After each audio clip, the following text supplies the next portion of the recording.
जय हिंद एवरीवन। जितने लोग इस बार इंडियन आर्मी जीडी का पेपर देने वाले हो और जीडी के सिलेबस के बारे में आपको कुछ भी नहीं पता है तो टेंशन नहीं लेना। इस वीडियो में मैं आप लोगों को सारी की सारी चीज़ें बताऊंगा। बहुत सारे लोग कमेंट में भी बार बार बोल रहे थे कि नीलेश भाई सिलेबस के बारे में बताओ, सिलेबस के बारे में बताओ। मैं भी यूट्यूब पर सर्च किया हूँ तो बहुत सारे लोग सिलेबस के बारे में बताए हैं, लेकिन अच्छे तरीके से नहीं बताया। उसमें बहुत सारी चीज़ें गलत भी बताया है। बहुत सारी चीज़ें खोज करने के बाद मैं बहुत मेहनत से सब कुछ इकट्ठा करके आप लोगों को बताने जा रहा हूँ। और ये वीडियो उन लोगों के लिए नहीं है जिनको सब कुछ पता रहता है। ये वीडियो सिर्फ उन लोगों के लिए है जिनको कुछ भी नहीं पता रहता। आर्मी जीडी की तैयारी कर रहे हो तो आप लोगों को सारी चीजें जानना बहुत जरूरी है। वैसे आर्मी जीडी में 50 प्रश्न 100 नंबर के पूछे जाते हैं। 15 प्रश्न सामान्य ज्ञान के रहेंगे और 15 प्रश्न सामान्य विज्ञान के रहेंगे और 15 प्रश्न मैथ के रहेंगे और 5 प्रश्न रीजनिंग के रहेंगे।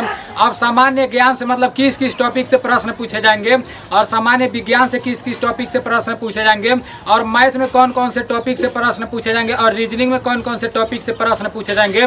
ये सारी चीजें मैं आप लोगों को इसी वीडियो में क्लियर बता दूंगा। और जिन भाइयों के पास एनसीसी का सर्टिफिकेट होगा उन लोगों के बारे में भी मैं बताऊंगा, क्योंकि बहुत सारे लोग कंफ्यूजन में पड़े हुए हैं कि भाई मेरे पास तो एनसीसी का सर्टिफिकेट है, मुझे तो 20 नंबर मिल जाएंगे, मुझे तो 10 नंबर मिल जाएंगे, तो मैं 20 प्रश्न सही करूंगा, 25 प्रश्न सही करूंगा तो मेरा मेरिट लिस्ट में नाम आ जाएगा। तो ऐसा नहीं होने वाला है मेरे भाई। पेन और कॉपी लेकर बैठ जाना। इस वीडियो से आप सभी लोगों को काफी ज्यादा मदद मिलने वाला है। आर्मी जीडी में 100 नंबर का पेपर कराया जाएगा और 100 नंबर का दौड़ कराया जाएगा। सबसे पहला नंबर मैं उन लोगों को क्लियर बता दे रहा हूं जिन भाइयों के पास एनसीसी सी का सर्टिफिकेट है या एनसीसी बी का सर्टिफिकेट है। वो लोग सोच रहे हैं कि मेरा जो एनसीसी बी में जितना नंबर छूट मिलेगा या एनसीसी सी में जितना नंबर छूट मिलेगा वो पहले ही मिल जाएगा या बाद में मिलेगा। तो देखो यार, आप लोगों को पहले नहीं मिल सकता है। जिस तरह एसएससी जीडी में सबसे पहले आप लोगों को इंडियन आर्मी जीडी में पेपर देना पड़ेगा। पेपर में मान लो 35 से 40 प्रश्न सही कर देते हो तो फिर आपका मेरिट लिस्ट में नाम आ जाता है। फिर आपको दौड़ के लिए बुलाया जाएगा और दौड़ में 2 ग्रुप बनता है, एक फर्स्ट ग्रुप होता है और एक सेकंड ग्रुप होता है। जो लोग फर्स्ट ग्रुप में आते हैं उन लोगों का दौड़ में 60 नंबर मिलता है और 10 को बीम खींचना रहता है तो 10 को बीम का 40 नंबर मिलता है, जिससे 100 नंबर हो जाता है। और जो लोग सेकंड ग्रुप में आते हैं उन लोगों को दौड़ में 48 नंबर मिलता है, 10 को बीम खींचने पर 40 नंबर मिलता है। तो उन लोगों का टोटल 88 नंबर का फिजिकल होता है। अब बात कर लेते हैं कितना प्रश्न रहता है। तो इसमें टोटल 50 प्रश्न रहते हैं 100 नंबर का। जैसे अगर आपके पास एनसीसी का सर्टिफिकेट रहेगा ना तो अगर 35 प्रश्न कर दोगे और जब चाहे फर्स्ट ग्रुप का दौड़ लगा दोगे चाहे सेकंड ग्रुप का दौड़ लगा दोगे तो इसमें का नंबर आपका जुटेगा और उस टाइम आपका एनसीसी का नंबर जुटेगा। फाइनल मेरिट लिस्ट में एनसीसी का नंबर जुटेगा, ठीक है ना। और प्रश्न समान ज्ञान के मिलेंगे, 15 प्रश्न समान विज्ञान के मिलेंगे, 15 प्रश्न गणित के मिलेंगे और 5 प्रश्न रीजनिंग के मिलेंगे। एक प्रश्न 2 नंबर का रहता है। जैसे 15 प्रश्न जो समान ज्ञान के रहेंगे उसमें 30 नंबर मिलेंगे, जो समान विज्ञान के रहेंगे उसमें भी 30 नंबर के मिलेंगे और जो गणित रहेंगे 15 प्रश्न उसमें भी 30 नंबर मिलेंगे।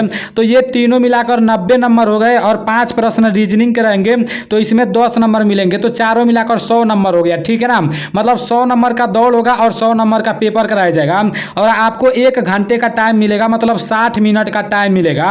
अब बात कर लेते हैं सामान्य ज्ञान में। जैसे 15 प्रश्न जो पूछे जाते हैं वो किस किस टॉपिक से पूछे जाते हैं, ये सारी चीजें आप लोग नोट कर लेना मेरे भाई। मैं बहुत मेहनत से ये सारी चीजें इकट्ठा करके आप लोगों को बता रहा हूं। सबसे पहला नंबर पर भारत और उसके पड़ोसी देश में से एक क्वेश्चन जरूर पूछे जाते हैं और ये एक क्वेश्चन 2 नंबर के रहेंगे, तो इसको आप लोगों को तैयार कर लेना है। इतिहास से ये पूछे जाते हैं।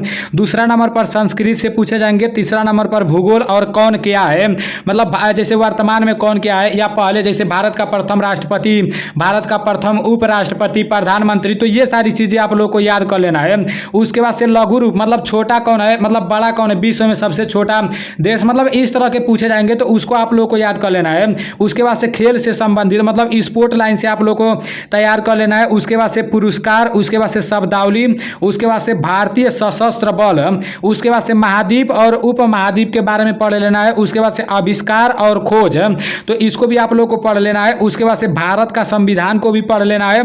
उसके बाद से अंतर्राष्ट्रीय संगठन पढ़ लेना है। उसके बाद से इस पुस्तक को किसने लिखा है उसको भी आप लोग को तैयार कर लेना है। उसके बाद से हाल के वर्षों में भारत और विश्व स्तर पर हुई महत्वपूर्ण घटनाएं, जैसे अभी हाल ही में जो घटना घटी है, जैसे कोरोना वायरस आया था और एक बार अभिनंदन जो थे पायलट जैसे पाकिस्तान में गिर गए थे, तो उस तरह का जो भी घटना होगा वो पूरा का पूरा घटना आप लोग को तैयार कर लेना है। उसके बाद से 15 नंबर पर आ जाता है प्रमुख व्यक्तित्व आदि, तो ये पूरा का पूरा जितना भी मैं आप लोग को बताया हूँ ना, अगर आप लोग को ये नहीं समझ आ रहा होगा कि शब्दावली क्या होता है तो आप लोग यूट्यूब पर ही सर्च मार लेना, नहीं तो आने वाले समय में आप लोग को सारी चीजें बता दूंगा, प्ले लिस्ट में डाल दूंगा, ठीक है ना। मतलब इससे आप लोग को पूरा का पूरा प्रश्न देखने को मिल जाएंगे। अब दूसरा नंबर पर आ जाता है आपका सामान्य विज्ञान, ये भी मतलब 15 क्वेश्चन रहेंगे 30 नंबर के। तो सबसे पहला नंबर पर भौतिकी, रसायन और जीव विज्ञान से संबंधित आप लोग को याद कर लेना है। दूसरा नंबर पर मूल सिद्धांत और दिन की गतिविधियों के आधार पर। उसके बाद से तीसरा नंबर पर जीवित और गैर जीवित के बीच के अंतर। उसके बाद से चौथा नंबर पर जीवन की आधार कोशिकाएं। उसके बाद से पांचवा नंबर पर प्रोटोप्लाज्मा, और यहाँ भी दिया है पौधों और जानवरों में वृद्धि और प्रजनन, मानव शरीर और उसके महत्वपूर्ण अंगों का ज्ञान, सामान्य महामारी, उनके रोकथाम कारण आदि। तो ये रहा पूरा का पूरा सामान्य विज्ञान से। बस इस यहीं से आपके प्रश्न बनेंगे, इसके अलावा दूसरे कहीं से आपके प्रश्न नहीं बनेंगे। इसी में से मतलब 30 नंबर के पूछे जाएंगे। तो पूरा का पूरा आप लोग हेडिंग देख लेना, और जो नहीं समझ आएगा वो हेडिंग आप लोग यूट्यूब पर सर्च मार के और अच्छे से तैयारी करना। अब तीसरा नंबर पर आ जाता है आपका मैथ। मैथ में भी 15 क्वेश्चन पूछे जाएंगे 30 नंबर के।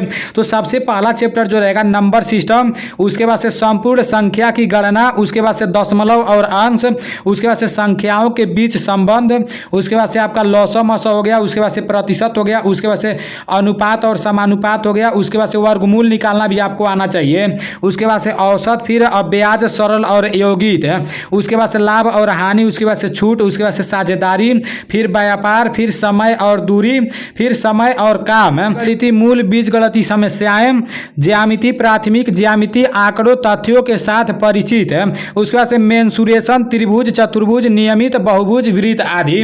तो ये सारा का सारा आप लोगों को मैथ में तैयार कर लेना है। इसका स्क्रीनशॉट भी ले सकते हो, नहीं तो अपने कॉपी में इसको उतार लेना, ठीक है ना। यहीं से आपके 30 नंबर के प्रश्न पूछे जाएंगे, इससे अलावा दूसरे कहीं से नहीं पूछे जाएंगे। और उतना हार्ड नहीं पूछा जाता है आर्मी में, मतलब उतना नॉर्मल टाइप ही पूछा जाता है। प्रश्न रीजनिंग से पूछे जाएंगे 10 नंबर के। तो रीजनिंग से सिर्फ 5 ही प्रश्न पूछे जाते हैं। अभी मतलब और भी टॉपिक है, और भी पार्ट है, लेकिन मैं आप लोगों को सिर्फ इतना बता रहा हूं क्योंकि इससे ज्यादा प्रश्न पूछे जाते हैं। कैलेंडर से, कोडिंग डिकोडिंग से, पासा से और दिशा निर्देश से। तो इसका भी आप लोग स्क्रीनशॉट ले लेना। जो लोग पूरा वीडियो देखे होंगे उनको पूरा का पूरा बात बिल्कुल आसानी से समझ में आ गया होगा। इस चैनल पर मैं आप लोगों को स्टडी से रिलेटेड वीडियो डालता रहूंगा, क्योंकि बहुत सारे लोग कमेंट में भी पूछते रहते हैं। देखो मैं भी ज़्यादा पढ़ने लिखने में तेज नहीं हूँ, लेकिन जो मोस्ट इंपॉर्टेंट प्रश्न रहेंगे मैं भी 4-5 बुक ले लिया हूँ, ठीक है ना। उसमें से पूरा खोज के मतलब जो 2011 में इंडियन आर्मी में पूछे गए रहेंगे, 2012 में पूछे गए रहेंगे, 2013 में पूछे गए रहेंगे, मतलब जो बार बार रिपीट होते रहेंगे वो सारा का सारा मैं आप लोगों को कराऊंगा, ठीक है ना। चलो ठीक है, मेरा भी तैयारी होते रहेगा, आप लोगों का भी तैयारी होते रहेगा। अब देखते हैं आगे क्या होता है, जो कुछ भी होगा देखा जाएगा, ठीक है ना। जय हिंद।